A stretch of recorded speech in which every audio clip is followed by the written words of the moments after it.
Joining us now is Kachi Ofia with stories trending around the world. Hello, Kachi. Hello, Dr. Welcome to the Lagos studio. Thank you. It's always amazing to be here.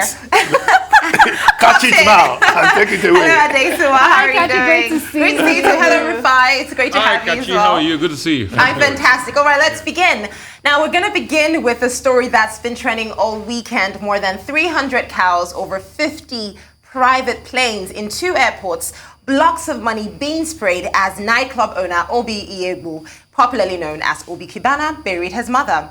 Now, social media was abuzz following a lavish display of wealth in Oba, Anambra State this weekend. Several celebrities, business people, and politicians turned out in large numbers for the funeral. From contributions to the funeral, an estimated amount of 257 million naira was raised from about 198 friends. A casket worth 30 million naira, 247 cows, luxury drinks in cartons, amongst other lavish items. Well, the event also skyrocketed into a full-blown concert as artists like Davido, Fino, KC, D'banj, and Patoranking took to the stage to excite the crowd. Meanwhile, the Minister of Information and Culture, via its Facebook page, has denied asking the Cubana Group chairman, Obi Cubana, to loan Nigeria money. Now, this was in response to reports that the Minister of Information and Culture, Lai Mohammed, requested that Nigeria should be borrowing money from Obi Cubana and not China. So this is a conversation that has generated a lot of mixed reactions. On one hand, you have people celebrating the fact that, oh, these are young men who are from the East and they're doing the East proud, celebrating money, living large.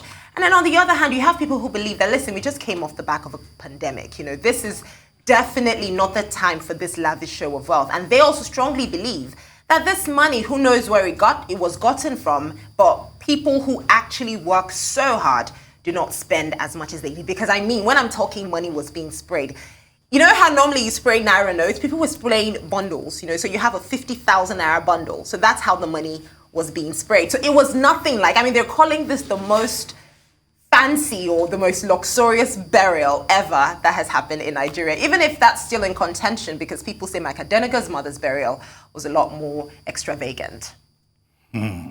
Well, do I go first? Go ahead. Okay. This was the big news of the weekend. Yes. And in fact, it got so serious that some people were saying that if you were not in Oba, Anambra State, for this particular burial, you were in the wrong place. And persons who could not locate their wives or their, girlfriends were advised to go to Oba to check for them. But a number of issues, talking seriously. One, people have a right to bury their parents the way they want, but at the same time, burial or funerals, there's also a value system, around the idea of death and burial and remembrance. And in this particular case, the first point that people have raised is about values, the scope of conspicuous consumption, the display, the obscene display of money, so that at the end of the day, I don't think many people who followed the story or who went to that event will even remember who actually died and who she was. It was more a celebration of money, of wealth. And people were carrying bills of, of Naira and throwing money recklessly around. And that was what was celebrated all through the weekend on social media. Now, it says something about our society. We have become a society that worships money. Not too many people were raising questions about, what was actually going on. They were more concerned about, the long row of cows that were displayed, barbecued. And I was surprised. The same people who are opposed to the grazing of cattle. So they love cow this much, So that was one leg of it, the conspicuous consumption. The second part of it is questions raised about how people were spraying cash. And they were wondering if anybody works hard for his money, he will spend it like this. And then a burial, 247 cows, over 100 rams. Carton loads of drinks. That in itself was something, that people talked about. The second point is the spraying of money. Now, I hope all the persons that went there, that they know that they have committed an offense, the people spraying the money. It's just that the Nigerian government has not been enforcing the relevant law. Section 5 of the CBN Act makes it an offense for you to abuse the naira, to stamp on it the way they were doing, and to handle it recklessly, because what you are doing is that you are defacing a major national symbol. Section 21 of the CBN Act, in fact, prescribes penalty of a jail term of 6 months or the equivalent of 50,000. Maybe because the penalty is so weak. Yeah. Maybe that's why people really don't care. And in Nigeria, it is a standard thing for you to say it is my money. But I hope that the police, in case they are not aware, because there were policemen there too, exactly. I was going that to they were that. accomplices at the scene of crime. I wouldn't be surprised if policemen were among those people who were picking phones, who were picking cash on the floor. Then, of course, almost everybody was there and they thought it was an achievement. This was an event where major Nollywood figures became ushers and were conducting themselves like area boys. And what does that tell you? They were worshiping money. So the excitement, I find it really odd. But I think the big point will be about the abuse of the naira, the violation of the law, and then also the fact that you could see this is another indication of how people have no regard for COVID regulations. Nigerians just don't care that there is COVID-19 out there. The way they were mingling, the way the whole place was crowded. Okay, now the party is over now. We commiserate with the families of the deceased, but I don't know whether anybody needed to do this kind of elaborate, loud, funeral. Funeral.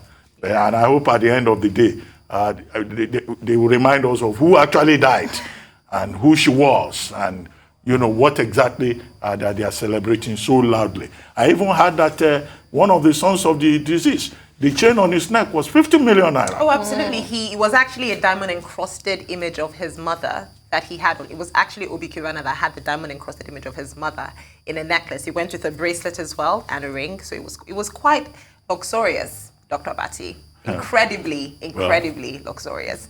Well, I think it says a lot about, our social values and norms. And Dr. Batu was saying people will not remember what exactly this event was about. But contrary, I think that a lot of people remember because I've seen all sorts of memes to say, Obi Cubana's mother is the most celebrated ghost wherever she is. you know, so they remember that it's a burial of Obi Cubana's mother.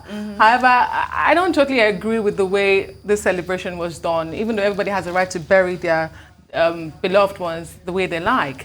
And to the point of spraying nairas, I think a lot of people, Dr. Batu, recall even the Attorney General of the Federation had a family member, I think it was a son, who had a wedding, and they were spraying the naira, even at the wedding of the son of the Attorney General of the Federation and Minister of Justice. So if that stick is going to go down, I think a lot of people should be whipped with it. Absolutely. Rufai, your thoughts on this very lavish burial ceremony that had bundles as opposed to notes being sprayed? For me, Oba is an ode to societal failure. It shows that society has failed. Materialism has taken over. Things are falling apart. This is not a time to joke around. This is a time to cry for our nation. When everything in our nation has become all about money, all about materialism, all about showing people that you are rich and others that are poor, they can go and die in the spirit of charity and throwing money to them on the floor for them to come pick it up. And please, I'm seeing a lot of arguments. This is not to denigrate a particular tribe. I have strong respect for Igbos because a lot of people are saying, why is that when Igbos do something and they spray money, people are shouting? That Yorubas do the same. It's not a case of Yoruba and Igbo. It's a case of calling a spade a spade. What is wrong is wrong. We can't build a society this way. Because what you've told a lot of youngsters growing up is that they too must make money and spray this way. We are celebrating and entrenching a culture of materialism in society. Then society will lose its moral compass. And going forward, you don't want to blame these people. Why? Because they're just mimicking Nigerian politicians. Is this not the way Nigerian politicians behave when they want to get votes for you during election day, an election campaign? Are there not stories of politicians in the East that even flunk money from helicopters to be able to get votes from the people? So this is the bad culture that our leaders have put on the ground. Our leaders have told us that if you don't get money, hide your face. That's what Nigeria has become. And that's what people will only follow. So society in general should be the one crying. Both the leadership, both the people. Because if it was not ingrained, then where's the way out? And you have all sorts of politicians there, vie for political positions there, flunking and spraying money. I'm not saying don't bury your parents. I'm not saying don't bury your parents, and commiserations to Obi Cubana on the loss of his mother. But there's a decent way of doing things in society. Just for the record, same on Friday, the who in this country were at Ike Imokwede's mother's burial. We didn't see Naira being flunked. And by the way, Kachi, maybe you will know, most of the people that were there, the kind of names I was hearing, internet money, e-money, Escobar, Ebu Diego, Pablo Ego, what is that? Okay, now the thing is, these are people that for the longest time, these are people for the longest time on social media.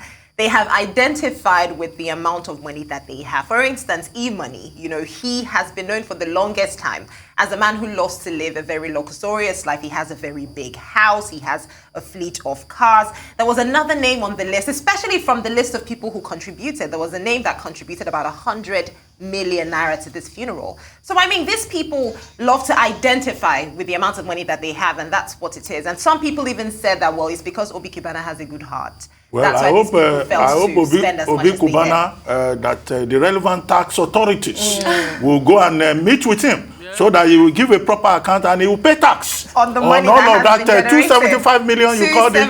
The Nigerian state should also receive a portion of it. Yes. But I can't believe that the Ministry of Information actually had to respond. That it was a big to the allegation that the federal government was borrowing or should go and be borrowing from Anambra. Let's move on from this conversation. Now, this is another trending topic. A pastor with the Living Faith Church International, also known as Winners Chapel, Peter Godwin, has alleged that he and 40 other pastors in Ekiti State were sacked by the church for not generating enough income. Now, in a trending letter on social media that was put out on the 25th of June by the Executive Secretary of the Church, Adebisi Aboluwade, the pastors were asked to vacate their official accommodation and hand over their identity cards to their respective area pastors because their church growth index fell below expectations. Now, this has raised questions amongst a lot of people about whether or not the church is a ministry or a business. Dr. Abati, we're going to take a quick break right now, but when we get back, I think we should answer that question. Stay with us. We'll be back on the morning show.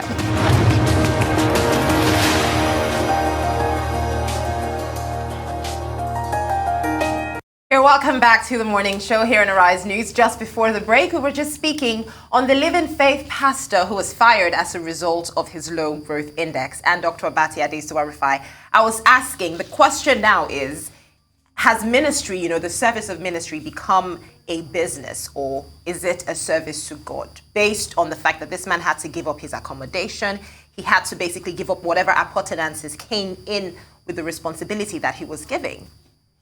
Well, we say the gospel is free. And I see that this story has generated a lot of sentiments, comments. It has. But when you look at it truly, sentiment aside, the gospel is free, but I think that the vehicle of preaching that gospel is not as free as most of us think it is.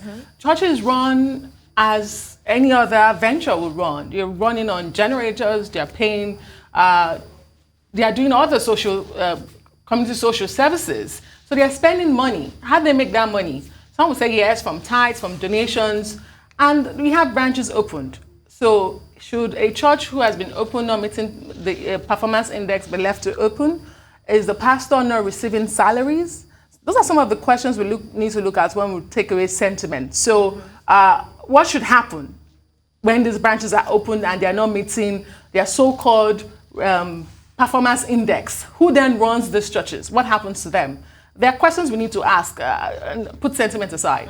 That's my take. Okay, what are the facts of the case? They are as follows. We're told that the Living Faith Church, also known as Winners Chapel, sacked about 40 pastors. And these 40 pastors were accused of not living up to expectations. But out of the 40, only one of them has come forward to the public. His name is Peter Godwin. and he even made the letter sent to him available. He was recruited as a pastor in August 2020. 1 year later, he has been sacked for not, living up to expectations with regard to church growth index. Now, what is this church growth index? What does it really mean in real terms? I would have expected that by now, the church itself will have come forward with an explanation. Because of the lack of clarity, a lot of people are saying, and they are quoting Peter Godwin, that this is about money. Because the Peter Godwin guy was quoted as saying, he was told that the church cannot run at a loss. He has accommodation. I guess he's also receiving a salary.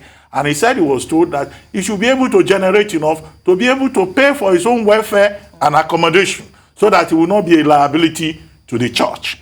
And I think people have piggybacked on that to say, oh, this is about money. Church has now become a PLC. And some people are saying that if the whole idea of the church is not just to win souls for Christ, but also to generate money, not to run at a profit, then, of course, some people say maybe the church should pay tax. I've also seen, a priestly response from, to even be specific, Renu Omokri. Yeah. Renu Omokri has quoted the book of John, chapter 15, verse 16, and also the book of John 15, verse 2. And he has also quoted from the book of Mark, chapter 11, to say that if you are part of the church and you don't bear fruit, the Bible says the church should just do away with you because you are supposed to bear fruit. Again, some people may be confused. What is the meaning of this bearing of fruit? Is it to get tithes?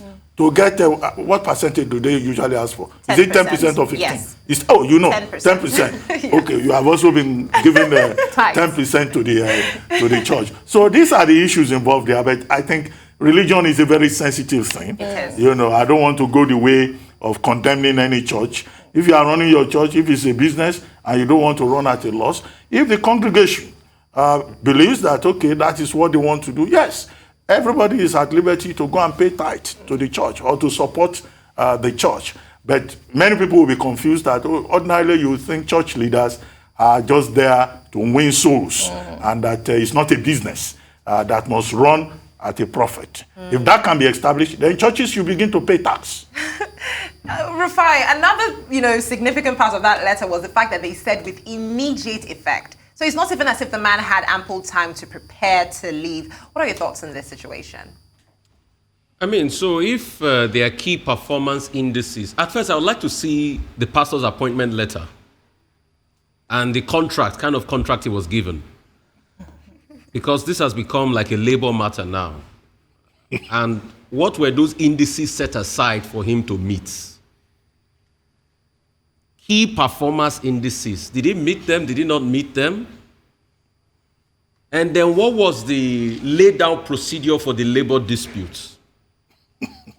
We keep running under this cloud of religion is a very sensitive matter. And sometimes we are so quick to quote, touch my anointed and do my prophet no harm. But the question is, what will Paul have said to the body of Christ when he sees all of this? So that's why I'm asking, what were the employment targets and quotas in the first place? Let us know that. I would like to know the reaction of the church to these performance indices. Because the gospel of Christ that I know is free. It's the good news that brings liberation to a lot of people. And you don't need to tag it to any key performance indices. The Bible says Christ redeemed all of us. So when Christ redeemed us, was there a business plan to the redemption? But let me ask you, Rufai. If you attended a church... If you attended a church with no fan, no ACs, no roofs, uncomfortable chairs, yes, would you continue to go? Adesua, my Bible also tells me that where 2 or 3 are gathered, God is there. So the idea of a big church with AC, for me, doesn't stop what God can do where 2 or 3 are gathered. So what is this idea Oh, it's true. What is this Dr. idea? Abati, earlier you were What is this idea that it is only where there's AC? Yeah.